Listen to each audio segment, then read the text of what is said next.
안녕하세요. 찰리브라입니다. 간밤에, 그러니까 어저께 저녁 때부터 비트코인이 막 이렇게 상승하기 시작하더니 4만 달러를 터치를 했어요. 4만 달러를 일단 터치를 해서 약간의 미온적인 조정이 있는데 여러분들이 아마 되게 많이 걱정하실 거예요. 근데 그렇게 많이 걱정할 상황까지는 아마 안 올 거라고 제가 생각하는 이유가 왜 그러냐면 비트코인이 이렇게 상승을 하는데 사토시 마켓에서도 만약에 동시에 상승을 했다 그러면 이 알트코인들이 거대 진폭을 그리면서 동반 상승했다면 크나큰 폭락이 올 수가 있거든요. 우리가 가장 두려워하는 막 10% 20%막 이런 동시다발적으로 오는, 그리고 특히나 알트코인 마켓은 깨져가는 상황. 근데 지금 같은 경우는 그게 아니라 인터벌이죠. 그러니까 비트코인이 먼저 상승을 해주고 지금 안 갔던 코인들 중에 라이트코인, 다시 조정 장세에 들어갔던 라이트코인하고 이더리움이 약간의 진폭을 그리면서 상승을 해주잖아요. 텀을 주고 상승을 해주는 거예요. 그러니까 비트코인이 먼저 올라갔다가 잠시 쉬는 동안에 이제 텀을 주고 틈을 주는 거죠. 이 친구들한테, 시총 상위에 있는 코인들한테. 그래서 이 코인들이 다시 분기를 하고 한 텀 다시 돌기 시작을 할 거다. 그래서 로켓 마켓에 있는 코인, 그러니까 진짜 작은 알트코인이 아직 움직이진 않았는데 이런 코인들도 사실 차트상으로 거의 완성 단계에 있는 건 맞거든요. 그래서 이런 코인들도 좀 기다려 보시고, 어쨌건 여기 요 부분 정도에 있는 코인들 중에 저 이제 네오하고 마나코인도 아마 제 채널을 보신 분들 되게 많이 가지고 계실 거예요. 그레이스케일 자산운용사 포트폴리오 외에도. 근데 이 코인들도 어저께 이제 매매를 할까 말까 하다가 마나코인은 약간을 매매를 했어요. 140원대에서. 근데 어쨌건 저점을 계속 다지면서 올라가는 지금 시기라서 어느 순간이 되면 한 번에 쏠 가능성이 되게 높거든요. 네오도 지금 가만히 보면 단기간 내에 되게 많이 올라와 있거든요. 사실은 동종 코인이 아님에도 불구하고. 그래서 홀딩의 관점으로 당분간 그냥 유지를 하면서 그냥 하시면 전 될 거라고 생각합니다. 그리고 신규 매수는 자제를 하시고, 제가 이거 말씀드렸다고 해서 바로 사지 마시고, 오랜 시청자들, 오랜 구독자분들은 아마 많이 가지고 아마 다들 아실 거예요. 제가 되게 오랫동안 떠들었던 코인이니까 그렇게 하시고, 그렇게 하시면 될 거라고 저는 생각하고, 어쨌건 듀얼 상승장인데 텀을 두고 비트코인 올라가고 알트코인들이 올라가고, 비트코인 조정을 주고 알트코인이 조금 더 다시 한번 상승을 하고, 요런 나쁘지 않은 상승, 그냥 유지라고 저는 이제 생각을 합니다. 이 개인적인 생각이긴 하지만. 자, 그리고 많은 분들이 이제 되게 많이 걱정들을 많이 하시죠. 이제 바이든 행정부가 들어서면서 이 지금 보면 금리 인상이 되면 과연 어떻게 될까? 예전에 이제 골드만삭스에서 그런 얘기를 했죠. 2022년 말까지 주식이든 부동산이든 가상자산이든 아니면 여기 S&P 500 지수를 대표로 하는 이런 지표가 지속적으로 상승을 할 거다. 그래서 4,600까지 올라갈 거다라는 얘기를 했었는데, 저는 이거대로 갈 거라고 저는 생각을 하거든요. 많은 분들이 이제 금리에 관해서 걱정들을 되게 많이 하세요. 근데 제가 조사하고 알아본 바로는 연준에서 이제 금리 인상을 만약에 하겠다고 한다면 그건 아마 2023년부터가 될 거예요. 그래서 지금서부터 너무 많이 걱정을 하실 필요는 없다. 그리고 가장 중요한 건 지금 현재 여러분들도 아마 아시겠지만 대출 받아가지고 생활하시는 분들이 되게 많아요. 그거는 국내뿐만 아니라 미국도 마찬가지, 유럽도 마찬가지예요. 지금 팬데믹 사태로 다 폐쇄된 상황에서 주머니에 호주머니 돈이 점점 사라지고 있는 상황에서 국내 은행들도 신용대출을 점진적으로 늘려나가고 있는 현재 상황이잖아요. 사람들을 빚지게 하는 상황이잖아요. 근데 여기서 금리 인상을 시켜버리면 가계 경제가 파산할 수밖에 없어요. 여기서 그럼 그거는 부동산의 파산, 주식시장의 붕괴로 올 수밖에 없기 때문에 지금 현재는 아니라는 거죠. 여러분들이 걱정하시는 거는 조금 달러 인덱스가 지속적으로 하락하는 말기가 됐을 때, 그러니까 상승하기 직전까지가 2023년이 아마 전 될 거라고 생각을 합니다. 그 전까지는 뭐 금리 인상에 관한 거는 저는 그 기조를 걱정하실 필요는 없다라고 이제 저는 생각을 합니다. 그리고 킴닷컴이라는 분을 제가 예전에 이제 한번 말씀드린 적이 있는데, 이분이 이제 의미심장한 말씀을 한마디 하시죠. 어저께인가 1 트릴리언 달러까지 됐다. 이제 크립토 마켓 캡이. 근데 이분이 2021년까지, 그러니까 올해 말까지 12월 달까지 3 트릴리언 달러까지 올라갈 거다. 그러니까 여기서 시총이 3배까지 올라갈 거다라는 얘기를 지금 하고 있는 거예요. 이분도 가상자산 시장에 이제 번외의 인물이고 제가 말씀을 많이 안 드렸었는데, 어느 정도 예측력도 있고 본인 자신이 비트코인도 상당히 많이 가지고 있는 사람이에요. 그러니까 몇 천 개 이 정도가 아니라 몇만 개 이상 가지고 있는 사람이죠. 일반 뭐 다국적 기업이 가지고 있는 만큼 가지고 있는 사람이고 이제 이 선거에 관한 결론이 어저께로 이제 종식이 됐는데 많은 분들은 아마 되게 싫어하실 거예요. 저도 이제 뭐 개인적으로는 트럼프 대통령 같이 약간 그런 분을 이제 좋아하는 건 사실이긴 하지만 뭐 어떻게 하겠어요. 권력자들이 전 세계를 움직이는 그림자 금융 세력들이 판을 이렇게 새롭게 어, 짜고 있는 현재의 상황이기 때문에 그걸 뭐 대중들은 쫓아갈 수밖에 없죠. 어쨌건 어저께부로 이제 뭐 종식이 됐죠. 그리고 다수 의석을 이제 민주당이 차지를 하면서 어떻게 보면 한쪽으로 치우칠 수 있는 상황으로 될 수밖에 없고 한국 같은 경우도 그렇게 지금 정치가 그렇게 현재 이루어지고 있는 현재 상황이죠. 그래서 많은 분들이 아마 되게 많이 걱정을 하시겠지만 빅브라더의 세계로 점진적으로 나아가고 있다라고 이제 보시면 돼요. 그래서 어쨌건 뭐 불확실성은 일단 해소가 됐고 작년서부터 이제 댓글에 야 말도 안 된다. 이 선거는 뒤집힐 거다라고 말씀을 많이 하셨는데 저는 이거를 계속해서 이대로 나갈 거다라고 이제 말씀을 드렸었죠. 자, 그래서 어쨌건 결과는 분명히 나왔고 일단 디지털 커런시 그룹은 제가 예전에도 말씀드렸다시피 여기 중심이 되는 이사 멤버가 글렌 허친슨이란 분인데 이분이 민주당이에요. 여기 파란 색깔이에요. DCG 그룹 같은 경우. 그래서 이분들이 하는 뭐 여러 가지 사업체나 인프라들이 아마도 거기에 상승 탄력을 받고 나스닥과 연계된 코인베이스 IPO도 순차적으로 아마 잘 진행되지 않을까라는 생각을 합니다. 참고로 글렌 허친슨이라는 이분 같은 경우는 나스닥 회장이었어요, 전에. 그리고 현재 뉴욕 연방준비은행의 이사이기도 하고 그리고 이분이 특별히 이제 예전에 하신 말씀을 다시 한번 각인해서 말씀드리는데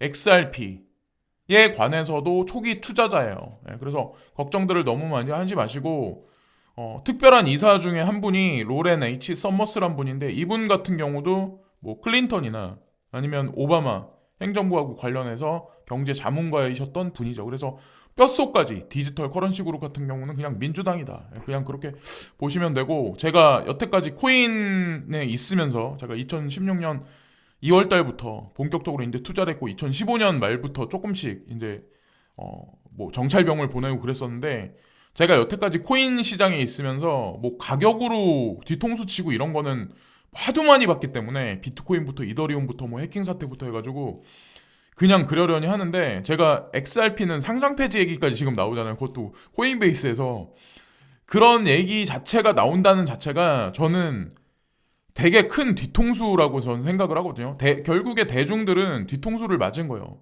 아직까지 이게 결론이 나진 않았어요. 소송에 관해서. 근데 웬만한 사람들은 매수 못했을 거예요. 이번에 200원, 200 몇십 원까지 갔었을 때. 왜냐면 지금 거래 중지가 대부분의 거래소에서 계속 되고 있다는 얘기가 나오고 매일매일 매스미디어 상에서 뭐 계속해서 그런 얘기가 나오고 위축되게 사람을 만들죠. 근데 뒤통수를 이렇게까지 치는 코인은 제가 본 적이 없다. 그래서 오히려 저는 더 이 코인에 관해서 폰가가 있다는 그런 생각을 지금도 하고 있어요. 저도 이제 홀딩을 하고 있고 그래서 쭉 지켜보세요. 어느 순간에 분명히 지폐가 돼버릴 거예요. 그래서 말 같지도 않은 소리라고 말씀하실 분 있겠지만 누가 알겠어요. 올해 연말까지 5천 원까지 진짜 가버릴지. 그건 아무도 모른다는 거죠. 그리고 트레이딩 관점에서 제가 한 가지 드리신 말씀이 있는데 원화로 따졌을 때 사토시 마켓은 물론 지금 비트코인이 급등을 해가지고 되게 많이 하락을 했어요. 지금 현재 상황인데 다시 사토시 마켓은 비트코인이 자리를 잡으면서 다시 회복을 할 거라고 생각하고 원화 마켓에 있는 것 같은 경우는 진짜 바보 코인 아니면은 웬만하면 트레이딩을 지금 현재 상황에서 안 하는 게 낫다고 이제 전 생각을 하거든요. 지금 가만히 보시면 여러분들이 가만히 보시면 아마 느끼시겠지만 저점을 계속 올리고 있어요. 웬만한 코인들은 저점을 계속 올리고 있어서 내가 어떤 특정 코인을 매도를 하고 다른 코인으로 옮겨갈 대상이 있으면 매도를 하고 그렇게 하는 게 맞아. 근데 내가 가진 코인이 펀더멘탈도 나쁘지 않고 추세가 상승 추세면 이 상황에서 트레이딩 하는 거는 2021년에는 의미가 없다는 거죠. 이거는 뭐 개인적인 견해니까 그걸 그냥 말씀드리고 구글 트렌드상에서 비트코인이 예전에 2017년도에 급상승을 했던 것처럼 지금 현재의 상황을 보면 점진적으로 트렌드가 1월달 들어서 점진적으로 우상향을 하고 있다. 근데 대중들은 아직까지 막 이렇게 들어오지 않았다. 참고로 제 친구가 그런 얘기를 하더라고요. 주식시장에서 약간의 돈을 벌었는데 2억 원 정도를 비트코인을 사겠다라는 얘기를 하더라고요. 왜 전에는 그런 얘기를 안 했었는데 왜 4천만 원이 넘어가고 나니까 그런 얘기를 하냐는 거죠. 그러니까 늘상 말씀드리지만 알트코인도 마찬가지야. 가격이 올라가면 사람들이 환장하고 덤비게 돼 있어요. 예. 그 시작점이라고 보시면 되고, 그리고 비트코인이 먼저 선행해서 움직이고 조정 장세가 들어가면서 알트코인들, 라이트코인이나 이더리움이 붕괴를 지금 하잖아요. 그러니까 라이트코인은 항상 비트코인이 움직이면 그 그림자를 항상 추종을 하거든요. 그래서 라이트코인이 움직인다는 얘기는 시총상위가 움직일 확률이 상당히 높다. 라고 이제 보시면 되고, 그 사이클이 다시 움직이기 시작을 할 거예요. 그래서 나쁘지 않게 흘러가는 상황이 다시 올 거다라고 이제 말씀드리고, 2021년도에 이더리움 기대감이 되게 증폭되고 있는데, 이더리움의 진짜 상승은 아직까지 시작도 안 했다. 라고 이제 전 생각을 하거든요. 제가 바라보는 관점, 개인적인 관점은 이더리움 가격은 비트코인의 10분의 1까지는 올라갈 거다. 예, 앞으로 수년에 걸쳐서 텀을 두고. 근데 지금 거기까지 가려면 아직까지 한참 멀었죠. 예, 그걸 또 말씀드리고, 베리 실버트가 이제 이런 얘기를 하죠. 아마 매스미디어상에 아마 이런 얘기가 되게 많이 나올 텐데, 포춘지에 이런 얘기가 나와요. 그 크립토 자이언트 그레이스케일의 새로운 CEO, 이분이 아마 여러분들 이미 보셨겠지만 그레이스케일 자산운용사 전무이사죠. 원래는 마이클 수넨샤인이란 분인데, 이분이 CEO로 등극을 해요. 이게 왜 중요하냐면, 제가 아는 걸로는 그레이스케일 자산운용사 하위 개념에 또 다른 자회사를 만들어내는 걸로 알고 있거든요. 그래서 이 그레이스케일이 움직이는 거를 도와주기 위한 하나의 회사를 또 하나 이제 발표를 할 거예요. 조만간에. 제가 아는 바로는. 그래서 매스미디어상에 나오면 그걸 또 한번 말씀드리겠습니다. 그러니까 베리 실버트가 CEO 자리를 맡겼을 땐 본인이 또 다른 걸 구현하겠다. 또 다른 그림을 그리겠다. 이런 식으로 이제 보시면 되고, 어저께 이제 버지코인에 관해서 저한테 물어보시는 분이 있더라고요. 제가 물어보시면 조사를 해서 이제 말씀을 드리는데, 이걸 뭐 사야 된다, 추종해야 된다 제가 말씀드리는 건 아니에요. 절대 오해는 하지 마시고, 버지 같은 경우는 플립사이드 크립토에서 B클래스를 받아요. 근데 B클래스면 사람들이 A클래스만 추종을 하는데 C클래스도 있어요. B클래스 정도면 상당히 양호하게 움직이고 있는 거예요. 개발자 자체도. 그리고 제가 아는 바로는 이번 달인가? 2월 달이 넘어가기 전에 파트너십을 발표하는 걸로 알고 있거든요. 거대 파트너십을. 그리고 개발자 뭐 관련해서 여러 가지 뭐 이슈거리를 발표하는 걸로 알고 있어서 지금이 아마 바닥 가격이 아닐까. 그래서 이슈거리가 아마 나오기 시작하면 물리신 가격까지는 아마 올라갈 거예요. 얼마에 물리셨는지 모르겠지만 거의 차트상 봐도 거의 뭐 바닥의 바닥이죠. 거의 이렇게 보시면 되고, 그리고 유동성 공급은 뭐 지속적으로 USDC와 USDT를 통해서 지속적으로 공급이 되고 있다. 2억 달러 규모의 뭐 어떤 그런 것들이 지금 움직이고 있고, 자, 그리고 이오스에 관해서 한 가지 말씀드리려고 하는데, 이오스가 다른 코인들은 다 가는데 역행을 했죠. 아직까지 진짜 못 갔어요. 근데 제가 이걸 왜 말씀드리냐면, 저는 이제 댓글을 되게 많이 달아주시잖아요. 제가 다 읽어보거든요. 어떤 내용인지 뭐 다 읽어보는데, 이오스에 관해서 되게 답답하다라고 말씀하실 분들이 있어요. 조금만 참아보세요. 조금만. 이오스가 쏠 때가 얼마 안 남았어요. 그리고 쏘기 시작하면 다른 코인들보다 억눌렸기 때문에, 횡보하거나 눌려있는 어떤 그 기간이 되게 길었기 때문에 되게 많이 광폭 횡보를 할 확률이 되게 높거든요. 그래서 매수 추천 드리는 건 아니지만 일단 홀딩하고 계신 분들은 조금만, 이왕 기다리신 거 조금만 더 기다려 보셔라. 분명히 결과 나온다. 그걸 또 한 가지 또 말씀드리고, 2023년에 암호화폐 거래 수익의 20% 세금 도입. 이거는 뭐 여러분들 많이 보셨겠지만 한 번 더 이제 대직구, 제가 이제 대견해를 말씀드리려고 하는데, 가상자산은 여기 보시면은 연간 수입이 250만 원 이상은 세금을 내야 된다. 20%를 부과하겠다. 근데 주식은 5천이다. 저는 이걸 어떻게 해석했냐면, 주식 시장보다 가상자산 시장이 수익률이 극대화되겠구나. 상승률이 엄청나겠구나. 라고 저는 이제 해석을 했어요.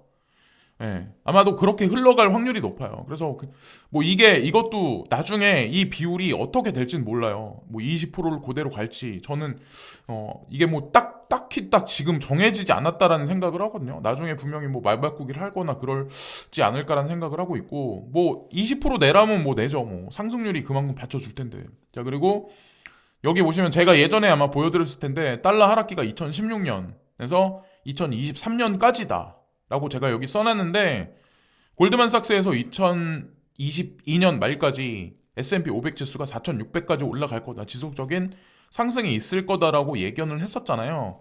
그 기간을 달러 인덱스는 지속적으로 하락을 할 거다. 고로 무슨 의미냐면 금리 인상은 없다는 거예요.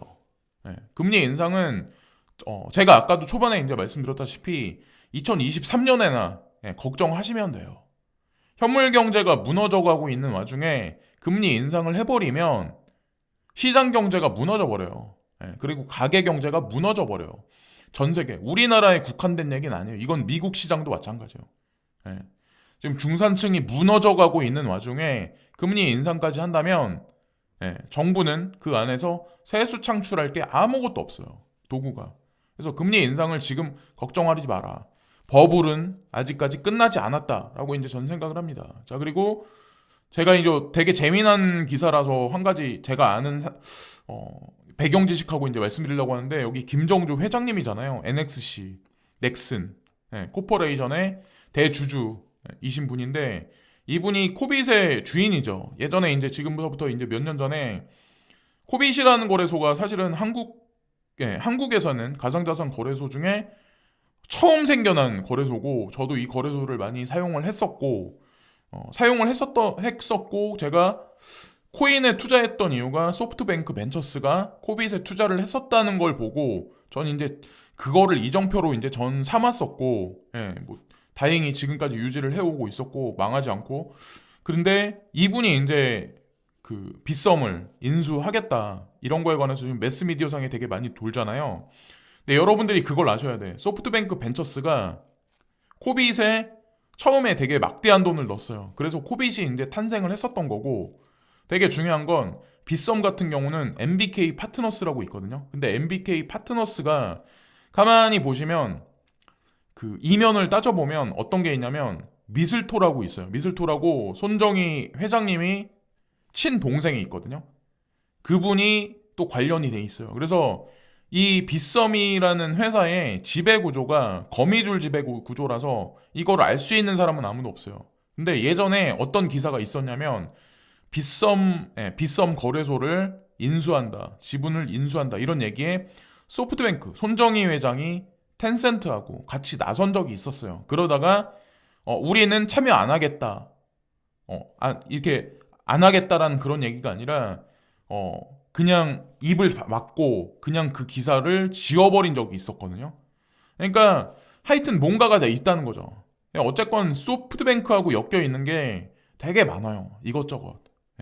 그래서 어쨌건 넥슨도 마찬가지로 여러분들이 이제 아셔야 되는 게 소프트뱅크 벤처스가 초반에 이제 많은 돈을 넣었어요. 소프트뱅크도 마찬가지로 넥슨하고 되게 관련이 돼 있고. 그래서 저는 어쨌든 그걸 보고 저는 이제 가상자산에 희망을 갖고 그랬었던 거죠. 그래서 이제 참고적인 사항으로 이제 말씀드리고, 아마 여러분들 아마 아시겠지만 이 마윈 회장님 있죠. 알리바바 마윈 회장님, 이분이 뭐 행방불명 됐다. 중국 공산당한테 뭐 저항을 해서 막 이런 얘기들이 있는데, 선을 넘어서 막 이런 얘기들이 있는데, 전 이걸 어떤 시그널로 보냐면 이 엔트파이낸셜 있죠. 엔트파이낸셜 IPO가 머지 않았다. 라는 저는 이제 그런 생각을 하거든요. 그래서 내피셜 아니야? 너의 내피셜 아니야? 라고 이제 말씀하시겠지만 제가 느끼는 건 그래요. 그리고 알리바바에서 많은 돈을 벌어들이고 많은 자금들은 제가 아는 걸로는 엔트파이낸셜 쪽으로 되게 많이 넘어갔어요. 그래서 어쨌건 IPO가 성공을 이루면 사실 중국 공산당한테, 중국 정부한테 사실 나쁜 건 아니에요. 그리고 이게 IPO가 성공하면 전 세계에서 진행되는 시가총액 상위 중에 제일 큰 IPO가 될 거라고 이제 저는 생각을 합니다. 그래서 그런 식으로 이제 보시면 되고, 네오코인 아까 제가 초반에 이제 말씀드렸죠. 이제 목표가가 얼마인지는 아마 다 아실 거예요. 지금까지 이제 홀딩하고 계신 분들은 어쭙지 않은 트레이딩 전략의 매매보다는 1분기에 네오 3.0 오피셜한 발표가 날짜적인 거랑 1, 2, 3월 달 안에 만약에 나오기 시작을 하면 조금 더 상승 탄력을 되게 많이 받으면서 광폭 횡보를 할 수도 있어요. 예, 어느 순간 10만 원대까지 올라갈 수도 있어요. 그러다가 20만 원, 30만 원까지. 예, 신규 투자는 자제를 하시고 항상 이제 누누이 말씀드리지만 그래서 이런저런 상황에 관해서 이제 말씀을 드렸는데 지금까지 찰리 브라운이었고요. 이따가 상황 봐서 시장 상황을 한 번 더 이제 설명할 수 있는 영상을 한 번 더 이제 만들어 보겠습니다. 구독과 좋아요 부탁드리면서 이번 영상도 마치겠습니다. 감사합니다.